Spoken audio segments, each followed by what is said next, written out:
தேர்வுல வாங்குற மதிப்பெண் என்பது கேட்கப்பட்ட கேள்விகளுக்கு நினைவில் இருந்து வரையறுக்கப்பட்ட நேரத்துக்குள் 1.5 மணி நேரம் 1 மணி நேரம் 1 மணி நேரத்துக்குள் விடை எழுதுவதால் கிடைப்பதுதான் மதிப்பெண்.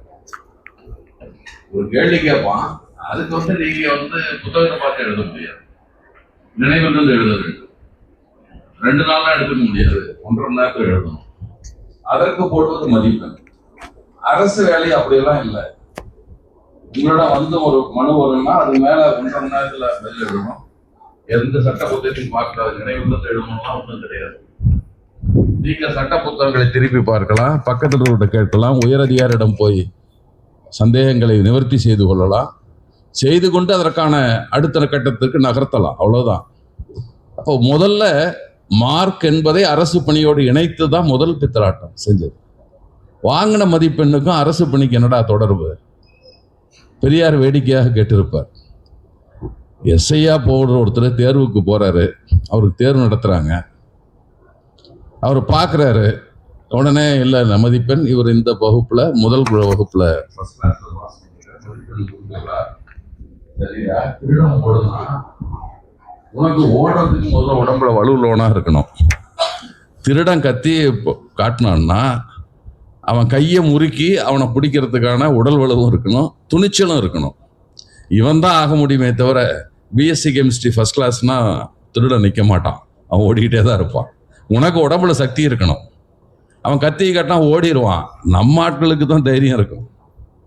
இந்த சோக்கால் பெரிய உயர் அதிகாரிகள் சொல்ற பாப்பான்லாம் பேசாம நின்றுக்குவான். நம்மால் வேணா துணிடும், புடி ஓடுறான் என்று சொல்லுவார். அதுதான் வேடிக்கையா கேட்பார். எதிரா வேணும். அப்ப அரசு பணிக்கு தேவையில்லாத மதிப்பெண் என்பதை வச்சுக்கிட்டே நம்மளை இவ்வளவு நாள் ஏமாத்திட்டு இருந்தான். அடுத்தது சரிடா நாங்களும் படிச்சுட்டு வர்றோம், படிப்போம் பார்க்கலாம் என்று படிக்க வந்தபோது அதை தடுப்பதற்கு முயற்சி. அந்த சட்டத்தை தீர்ப்பை பற்றி சொன்னாங்க. தீர்ப்புல ஒரு இடத்துல நீதிபதி கவாய் அவர்கள் ஒன்று சொல்லியிருப்பார். தீர்ப்புல அவர் சொல்லுவாரு, ஒரு செய்தியாக முதல்ல ட்ரெயின்ல ஏறினவன் திருப்பி அடுத்தவன் ஏறாமல் பார்த்துக்குவான், ஏன்னா நிறைய பேர் ஏறிட்டு நம்ம இடத்துல உட்காந்து குறுகி போகணும்னு தடுப்பான் என்று சொல்லுவார். பெரியாரும் வேடிக்கையாக அதை சொல்லுவார். முதல் ஸ்டேஷன்ல தான் ஏறி இருப்பான்யா, அவன் ஏறி உட்காந்துருப்பான், படுத்திருப்பான், ஆள் இல்லைன்னா அடுத்த ஸ்டேஷன் இன்னொருத்தன் ஏறுவான், அவனும் டிக்கெட் வாங்கிட்டு தான் ஏறுவான். இவன் சாதாரணமாக எந்திரிக்க மாட்டான், கண்ணை மூடிக்குவான், முழிச்சிட்டு இருந்தா எந்திரிக்க சொல்லுவான்ட்டு.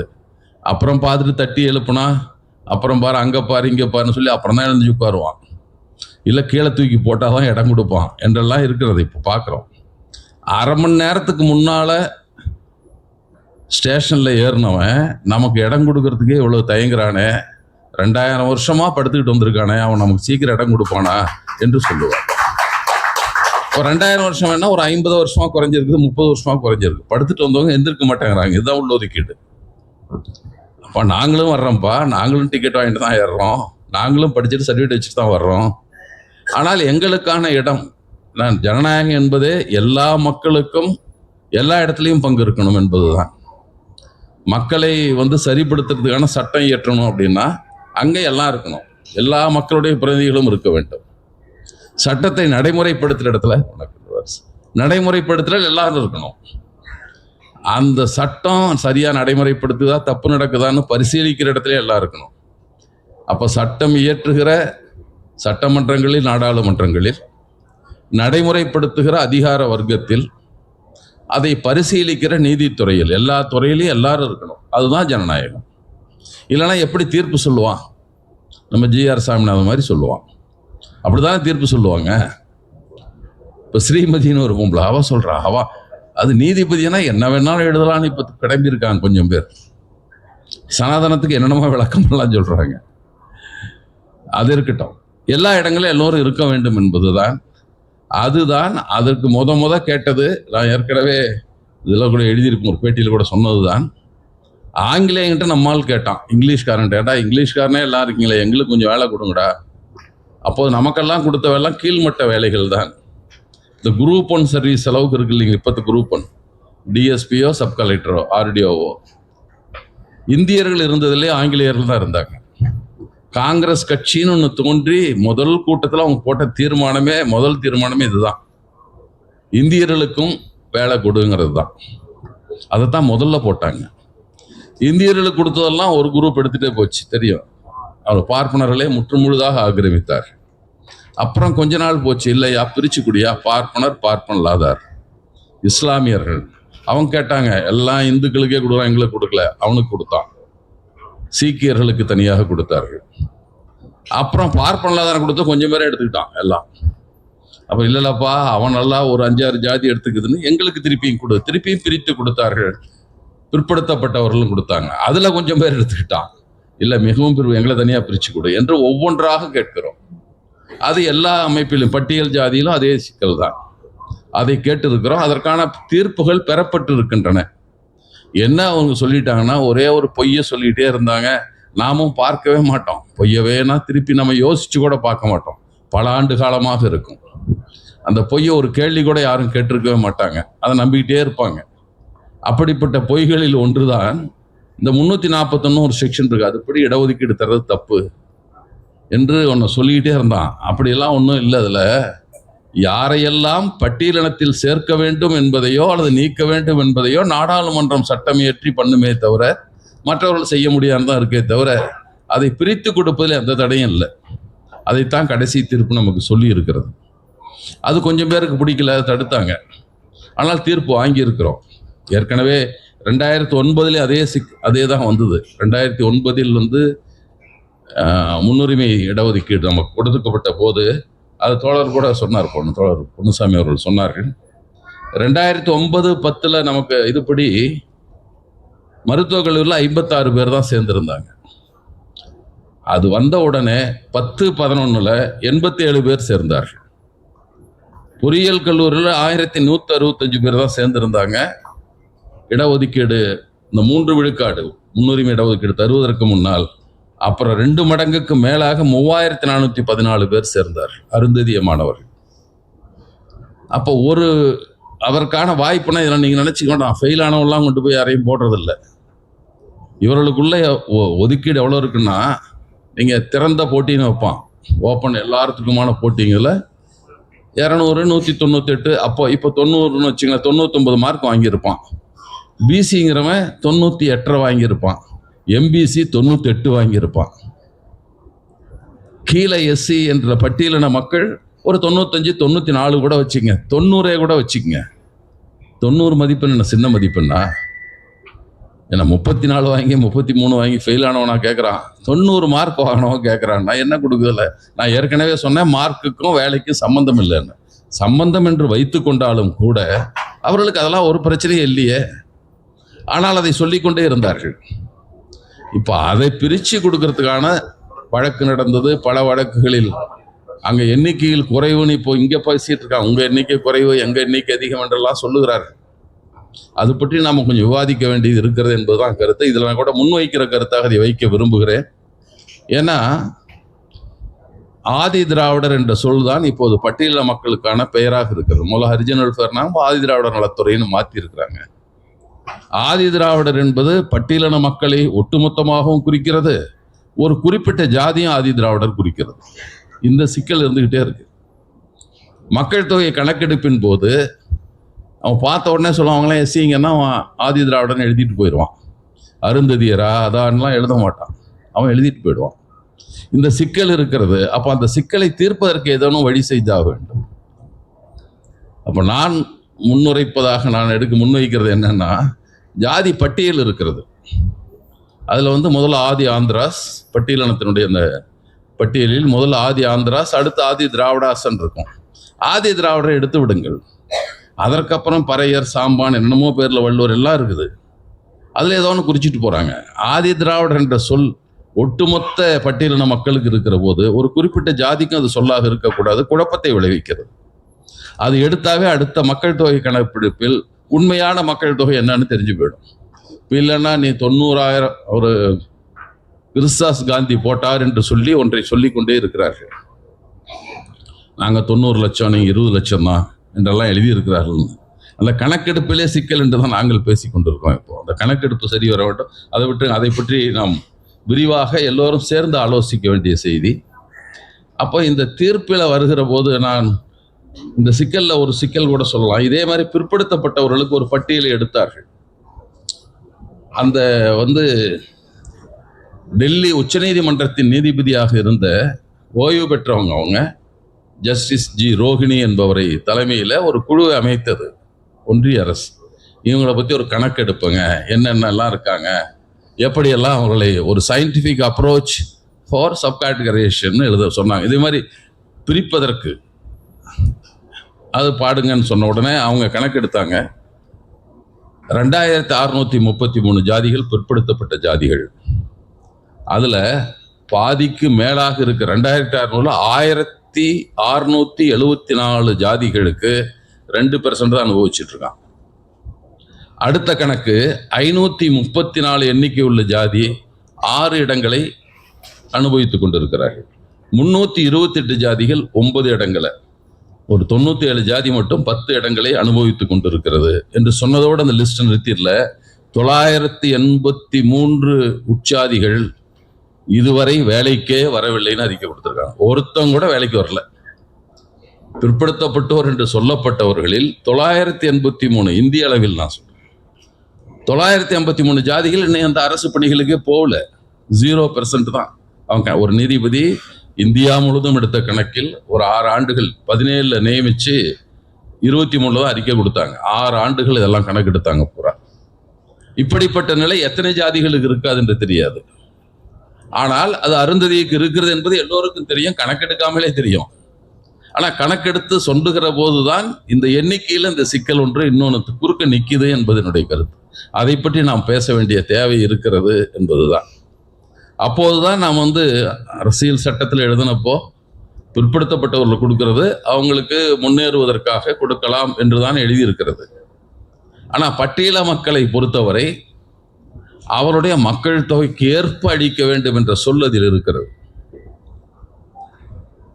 as nearly as possible proportionate to their population. அவருடைய மக்கள் தொகைக்கு விகிதாச்சாரப்படி முடிந்தவரை அவருடைய மக்கள் தொகைக்கு ஏற்ப விகிதாச்சாரப்படி பிரித்து கொடுக்க வேண்டும் என்று சட்டத்தில் இருக்கிறது. நம்ம எண்ணிக்கையை உறுதிப்படுத்தி விட்டால் நம்ம எண்ணிக்கை எவ்வளவுதானா கொடுத்துதான் ஆகணும் அவங்க. அப்போ அதை குறித்து நாம் இப்போ இதுக்கு நடைமுறை சிக்கலாக நான் அதைத்தான் பார்க்க விரும்புகிறேன். அதுதான் இந்த நேரத்தில் நான் சொல்லுகிற செய்தி. ஏன்னா நமக்கு முழு உரிமைகள் உண்டு. இந்த நாட்டின் எல்லா குடிமக்களுக்கும் நாட்டின் அனைத்து நிலைகளிலும் பணியாற்றுவதற்கு, அரசின் சார்பாக பணியாற்றுவதற்கு, தனியாக பணியாற்றுவது வேறு, அரசு பணிகளில் அரசனுடைய தேர்ந்தெடுக்கப்பட்ட மக்கள் பிரதிகளில் நீதிமன்றங்களில் எல்லாவற்றையும் இருக்கிறது நமக்கு உரிமை உண்டு. ஆனால் அதற்காக நாம் இடஒதுக்கீடு பெற்றுவிட்டோம். இது தடுப்பதற்கு சில முயற்சிகள், அதெல்லாம் என்னென்னமோ முயற்சியெல்லாம் பண்ணாங்க. அது செய்து கொண்டு தான் இருப்பார்கள். நான் ஏற்கனவே சொன்ன மாதிரி தான், முதல் ரயில்வே ஸ்டேஷனில் ஏறினோடனே இடம் கொடுக்க மாட்டேங்கிறான். 40 வருஷமா பிடிச்சிட்டோம், 50 வருஷமா அனுபவிச்சுட்டு இருக்கோம், விட மாட்டேன்னு சொல்றதுக்கு வாய்ப்பு இருக்குது. 2000 வருஷம் ஒருத்தன் இருக்கான், அவன் எவ்வளோ கடுமையாக போராடுறான்னு அதோட கொஞ்சம் கம்மியாக இருக்கும், அவ்வளோதான். ஆனால் இவர்கள் போராடி கொண்டு தான் இருப்பார்கள். இருக்க இடத்த விட்டுறக்கூடாது. இன்னொன்று, அக்கறை காட்டுவது என்பது, பெரியார் கூட பார்ப்பான்லாம் ஒரு கூட்டத்தை கூப்பிட்டு பாப்பான் கூட்டத்தில் பேச சொன்னார். பெரியாரை பேச வைத்தார். லட்சுமிபுரம் ஊரில் லட்சுமிபுரம் யுவர் சங்கம் அப்படின்னா இளைஞர் சங்கம்னு அர்த்தம். பெரியார் சொன்னார், என் வயசு தான் எல்லாம் இருந்தாலும் அதுக்கு பேர் யுவர் சங்கம்னு வச்சிருந்தாங்க. நான் போயிருந்தேன்.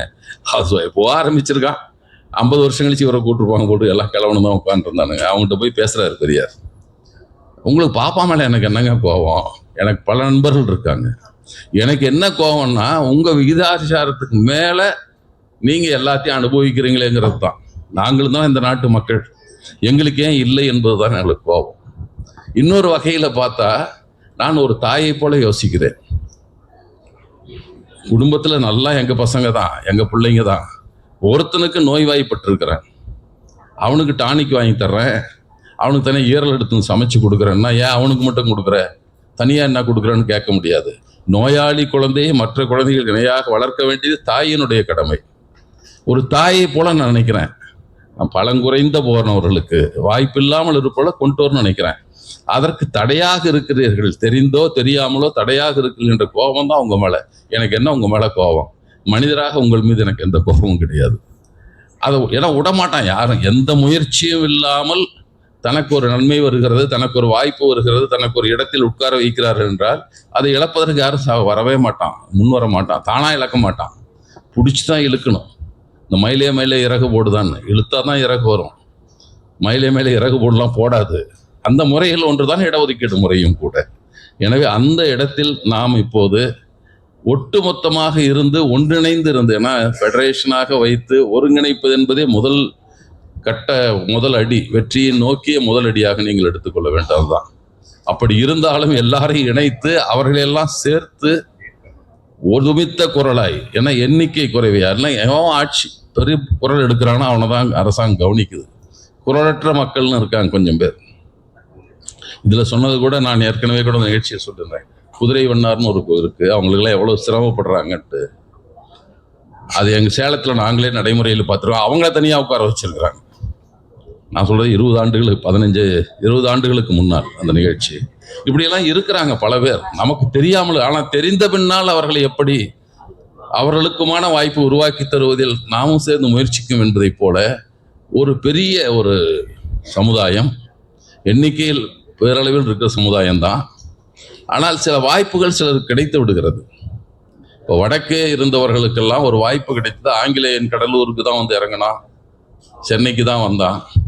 அவர்களோடு பணியாற்றியவர்கள், தங்களோடு பணியாற்றியவர்களுக்கு கல்வியில் வாய்ப்பு கிடைத்தது, வேலையில் வாய்ப்பு கிடைத்தது. தெற்கே இருக்கிற பட்டியலினத்தை சார்ந்தவர்கள் நில உடைமை இருக்கிறது. ரெண்டும் இல்லாதவர்களாக அருந்ததியர்கள் இருக்கிறார்கள். நில உடைமையும் இல்லை, கல்வி வேலை வாய்ப்பும் இல்லாதவர்களாக இருக்கிற போது, அதுவும் வந்து அங்க 2 பேர் வந்து ஆதிக்க ஜாதிகளாக இருப்பவன் வெளிப்படையா இருக்கிறவன். வடக்கே வன்னியர்களும் தெற்கே முக்குளத்தோரும் கடுமையா செய்வான். அதனால இவங்க எதிர்த்தான் தீர வேண்டிய கட்டாயம். ஆனா மேற்கு இருக்கிற செறிந்து இருக்கிற இந்த பகுதியில் ஒரு சூழ்ச்சிக்கார ஆதிக்க ஜாதிகள் இருக்கிற இடம். உனக்கு எல்லாம் செய்வான், என்னை பார்த்தா சாமியானு கும்பிடு, இட்டுல துண்டை கட்டிக்கணும், 10 அடிக்கு அந்த பக்கம் நிற்கணுன்ற கூட்டம் இருக்கிற ஆதிக்க ஜாதிகள் இருக்கிற பகுதி. அப்போ அதனால நம்மளால எழுச்சி கொள்ள முடியாமலே இருந்திருக்கிறோம். பாவம் இருந்தாலும் அவர் நம்மளை நல்லா தாங்க பார்த்துக்காரு, மாதிரி நல்லா தான் நடத்துறாருங்க. என் பிள்ளை கல்யாணம் கூட இன்னைக்கு 1000 ரூபாய் கொடுத்தாருங்க. இவ்வளோதான் நமக்குள்ளது. நம்ம உரிமையை பற்றி பேச விடாமல் தடுப்புகிற சூழ்ச்சிக்காரர்கள் இங்கே ஆதிக்க ஜாதிகளாக இருக்கிறார். எனவே நாம் ஒருங்கிணைந்து முதல்ல நம்ம புரிந்து கொள்ள வேண்டும். நமக்கும் உரிமை உண்டு என்பதை, நமக்கு உரிமை அற்றவர்களாக வைத்திருக்கிறார் என்பதை தெரிந்து கொள்ள வேண்டும். ஏமாற்றுகிறார் என்பதை உணர்ந்து கொள்ள வேண்டும். அதை நோக்கி நடத்துவதற்கு முயற்சிக்கிற மற்றவர்களுக்கு நாம் துணையாக நிற்க வேண்டும். நாம் அந்த நேரங்களில் போராட்டம்னு வரலாம், தோழர்கள் இப்போ போராட்டம் நடத்துறதுன்னு சொன்னாங்க. ஒருவேளை வருகிற போது எல்லோரும் பங்கெடுத்துக் கொள்வதற்கு முன் வர வேண்டும்ங்கிறதான் நமக்கான வேலை. இப்போ தோழர் வந்து பொன்னுசாமி அவர்கள் சொன்னார், பையனுக்கு கிடைச்சது மருத்துவக் கல்லூரின்னு சொல்றாரு. அது ஒதுக்கீட்டால் வந்தது என்றால், உள்ளொதுக்கீட்டு வந்தது என்றால் அதற்கான முயற்சிகள், போராட்டங்கள் நடந்திருக்கின்றன. ஆனால் அதில் பங்கெடுக்காமல் இந்த ராஜா வீட்டுக்கு பால் ஊற்றின மாதிரி, நான் மட்டும் தண்ணி ஊற்றினா தெரியவா போகுது ராஜாவுக்குன்னு சொல்லி எல்லாம் தண்ணி ஊற்றினானா, நான் மட்டும் போகாமல் இருந்தால் போராட்டம் நடக்காமையா இருக்க போது, எல்லா வீட்டில் இருந்தக்கூடாது. அவ்வளோதான் சிக்கல். எல்லோரும் நம்ம இதில் இணைத்து கொள்ள வேண்டும், நியாயங்களை மக்களிடம் பேச வேண்டும் என்பதுதான் என் கோரிக்கை. அப்படிப்பட்ட நடக்கிற போது சமூக அக்கறையுள்ள, சமூக சமத்துவத்தில் அக்கறையுள்ள இயக்கங்கள், அமைப்புகள், கட்சிகள் நிச்சயம் உங்களோட துணை நிற்கும். அதில் குறிப்பாக நான் திராவிடர் விடுதலை கழகத்தின் சார்பாக நிச்சயமாக நாங்கள் எல்லா நிலையிலும் உங்களோடு இருப்போம். ஏன்னா தோழர்களோடு நான் இதில் பணியாற்றுகிற போது 2 தோழர்களையும் சொல்லலாம். ஒன்று தோழர் அதிகமான அவர்கள், அவருக்கு எனக்கு மிக நீண்ட காலமான நண்பர், 30 ஆண்டுகளுக்கு மேலான நண்பர். ஏன்னா அவர் திராவிட கழகத்தில் இருந்தார் என்பதால் அவர் தொடக்கத்திலிருந்து அப்படியே தொடர்ச்சியான அந்த நட்பு எங்களுக்கு தொடர்ந்தது. பல செய்திகளை அதில் அறிந்து கொண்டோம். அப்புறம் பழைய நண்பர் STKவை ரொம்ப நாள் கழிச்சு இன்றைக்கு தான் நான் திரும்ப பார்க்குறோம். ஏன்னா ஒரு மூத்த தோழர் தலித் இயக்கங்களில் அந்த தலித் பேந்தர் அமைத்த தோழர் மலைச்சாமி அவர்களுடைய மறைவுக்கு பின்னால் தலைமை ஏற்றிருக்க வேண்டியவர் ஏற்றார், நடுவில் விட்டுட்டார். என்னால் முடியலன்ட்டார், வெளியெல்லாம் போக முடியல, காசு இல்லைங்க என்கிட்ட என்று அதோடு இருந்து கொண்டவர் அவர். அந்த கட்டத்திலிருந்து அந்த இயக்கங்களில் தன்னை இணைத்து கொண்டு போராடிய பல பேர் இருந்திருக்கிறார்கள். அவங்க நட்பு வழியாகத்தான் பல செய்திகள் நான் உணர்ந்து கொண்டேன், உள்வாங்கி கொண்டேன். வசிக்கிற ஊரிலிருந்து பல செய்திகள் கிடைக்கும், அதோட இயக்கத்தை நடத்துகிற தோழர்களிடம் பலவற்றை கற்றுக்கொண்டோம். எனவே நாங்கள் உறுதியாக இருப்போம். இன்னும் பல பேரை உங்களுக்கு ஆதரவாக திரட்டுவதற்கும் நாங்கள் துணை நிற்போம் என்று கூறி விடைபெறுகிறேன். நன்றி.